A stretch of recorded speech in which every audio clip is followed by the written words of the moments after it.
Arianna, I was curious. I read something that you said that I loved, and I'm going to read it. But it said that you always take an hour to meditate or do yoga, and when you're really busy, you try to take 2 hours.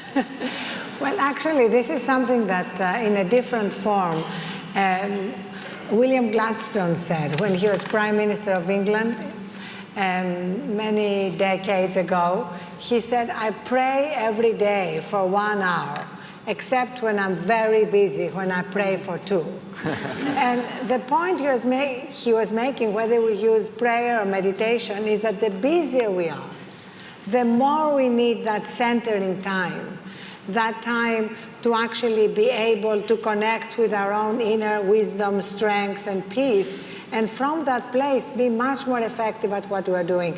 The point here is that there is no trade-off between performance. Everybody here works, has big jobs, stressful jobs. There's no trade-off between doing that well and actually tapping into that place of peace and strength and wisdom. But it's so difficult, right? Because we all live busy lives. The two of you have extraordinarily high-powered jobs, family obligations. I don't have to tell you, we all know it. And Patricia, I'm curious. I mean, you operated in government.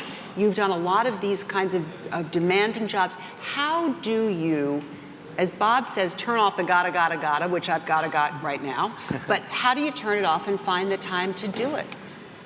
Well, when I started focusing, as Arianna has, on women in leadership for a long time, we're always told to do one thing or the other: lean in, lean out, go to sleep, work harder.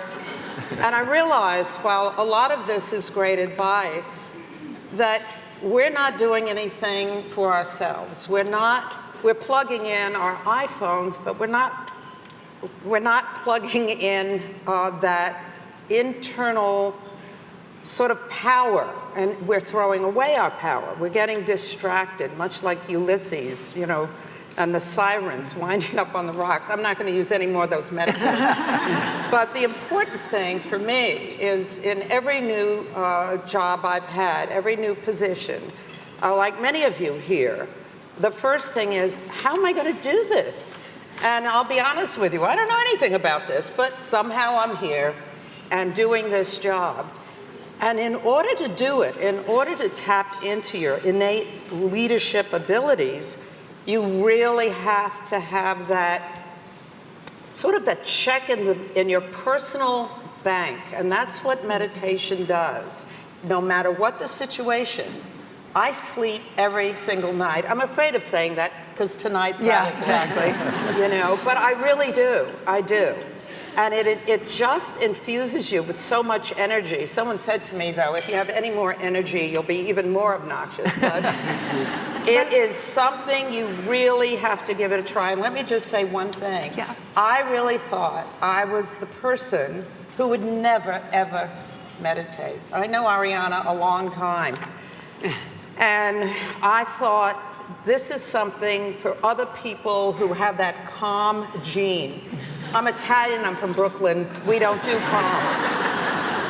And because of the David Lynch Foundation and the wonderful people there, I realized that everyone has this. Now let me just say one thing. I thought I had to have everything set up, like this spiritual corner with a plant and a candle. And I was sitting when I first started, and I sat down to do it, and my husband comes clumping up the steps at home. And I said, I'm meditating here.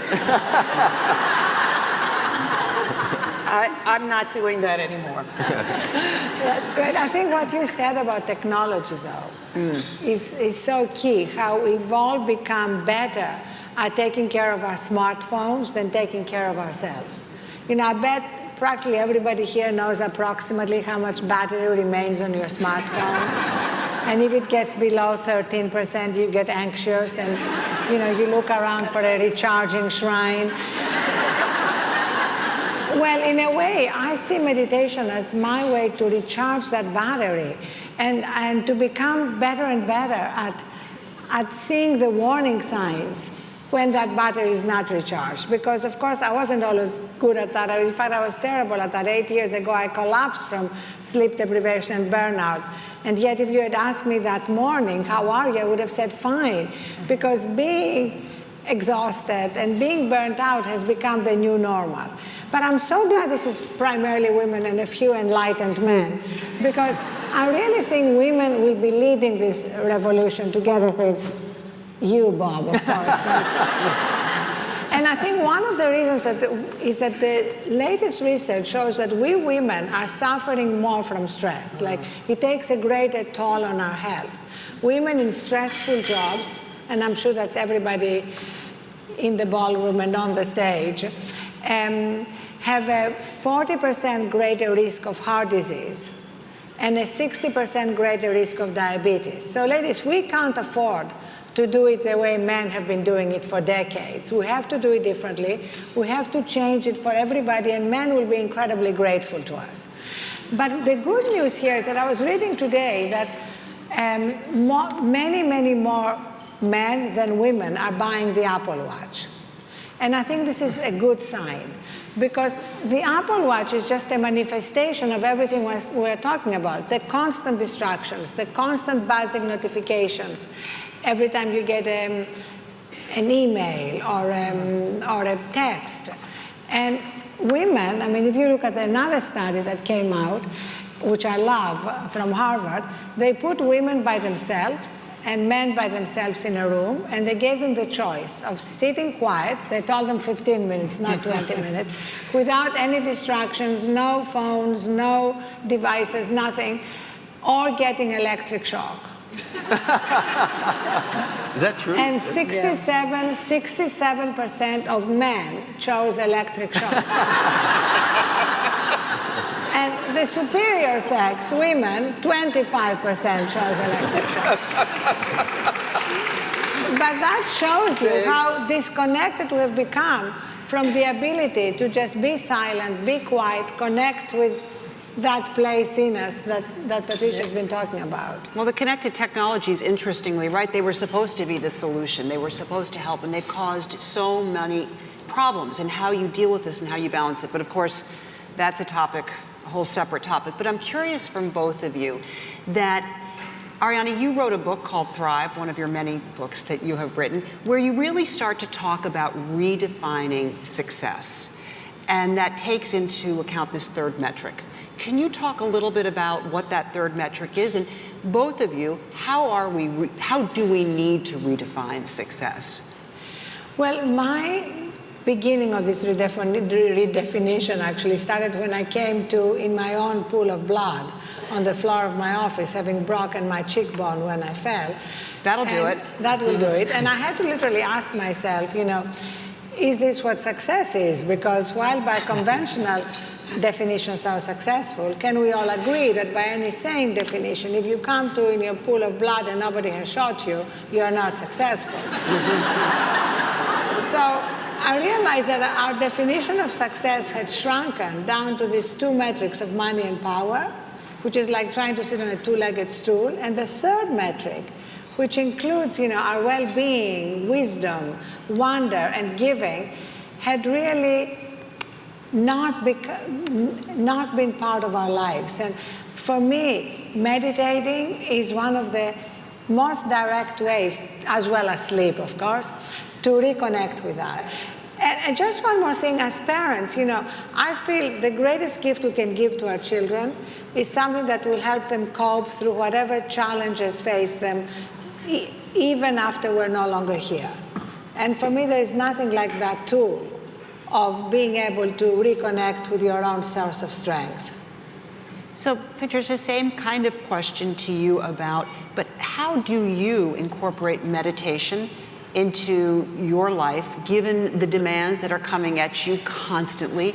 How do you do that? I mean, you said you're not there, you weren't defined that way, you weren't born that way. You no, work at definitely not. But I remember a couple of years ago, I wrote a book, A Seat at the Table. And there was a quote from Lily Tomlin who said, you know, even if you win the rat race, you're still a rat. I thought about that, and you really want to be in a rat race.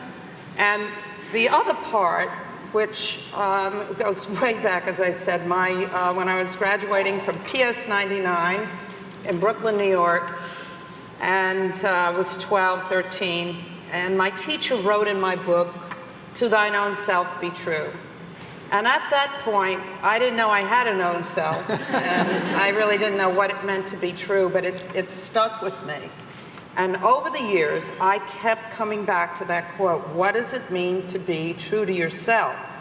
And very early on, I wanted to find a way to be successful how I defined it, but without turning into somebody else. No matter where you go, there you are. And you want to enhance who you are, you want to improve in certain ways, but you don't want to be shaped all the time by external forces and being really not in charge of your own ship. So, in terms of meditation, I've been doing, as Bob outlined, different approaches. Mindfulness, I'm not a good candidate for mindfulness. After yoga, didn't work. And that's why I thought I wasn't a candidate for meditation. And it wasn't until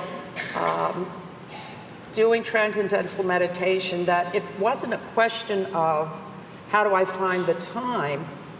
It is, you look forward to it. Unlike exercise, which I don't look forward to, you really look forward to it. It's your oasis. It's your life preserver, all the metaphors that you can use.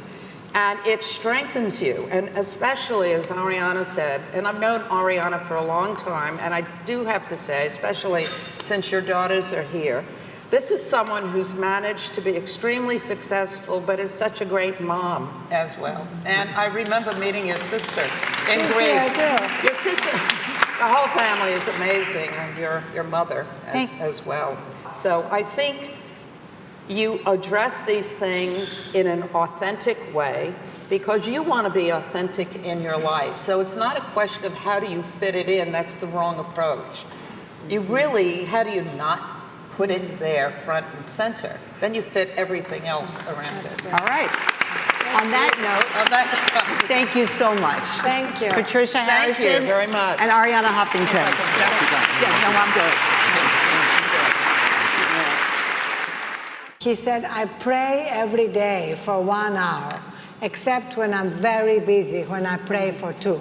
And the point he was making, whether we use prayer or meditation, is that the busier we are, the more we need that centering time, that time to actually be able to connect with our own inner wisdom, strength, and peace, and from that place be much more effective at what we're doing.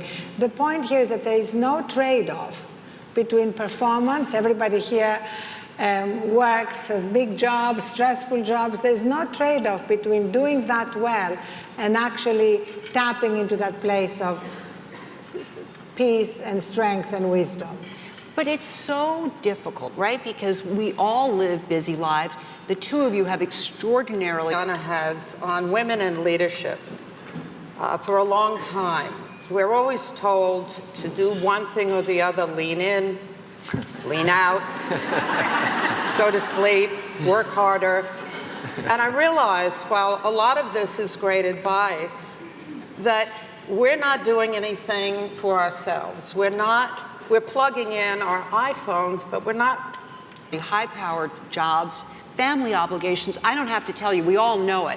And Patricia, I'm curious, I mean, you operated in government, you've done a lot of these kinds of demanding jobs. How do you, as Bob says, turn off the gotta, which I've got right now, but how do you turn it off and find the time to do it? Well, when I started focusing as Arianna, I was curious. I read something that you said that I loved, and I'm going to read it. But it said that you always take an hour to meditate or do yoga, and when you're really busy, you try to take 2 hours. Well, actually, this is something that in a different form, William Gladstone said when he was Prime Minister of England many decades ago.